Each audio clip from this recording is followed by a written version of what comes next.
ಬೆಂಗಳೂರು ನಗರದ ಮೊದಲ ಕನ್ನಡ ಶಾಲೆ ಪ್ರಾರಂಭ ಆಗಿದೆ ಇದು ದೇವಸ್ಥಾನ ಆವರಣದಲ್ಲಿ.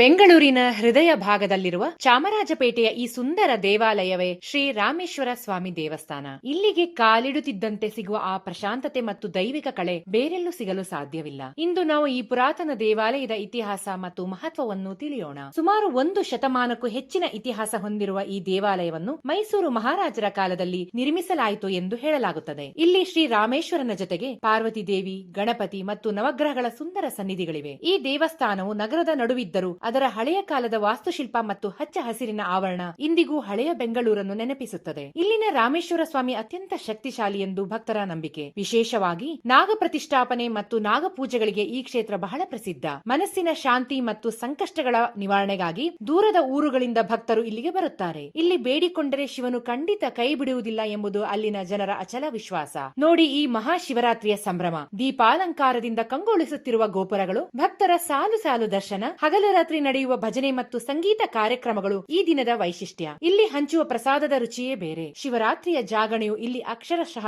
ಆಧ್ಯಾತ್ಮಿಕ ಹಬ್ಬದಂತೆ ನಡೆಯುತ್ತದೆ. ನೀವು ಎಂದಾದರೂ ಮನಸ್ಸಿನ ನೆಮ್ಮದಿಗಾಗಿ ಹುಡುಕುತ್ತಿದ್ದರೆ ಚಾಮರಾಜಪೇಟೆಯ ಈ ರಾಮೇಶ್ವರ ದೇವಸ್ಥಾನಕ್ಕೆ ಒಮ್ಮೆ ಭೇಟಿ ನೀಡಿ. ಆ ಪರಶಿವನ ಅನುಗ್ರಹ ನಿಮ್ಮ ಮೇಲಿರಲಿ. ಓಂ ನಮಃ ಶಿವಾಯ. ಈ ವಿಡಿಯೋ ನಿಮ್ಗೆ ಇಷ್ಟ ಆಗಿದ್ರೆ ಶೇರ್ ಮಾಡಿ, ಲೈಕ್ ಮಾಡಿ, ಹಾಗೆಯೇ ಪೂರ್ಣಿಮಾ ಡೈರೀಸ್ ಫಾಲೋ ಮಾಡಿ.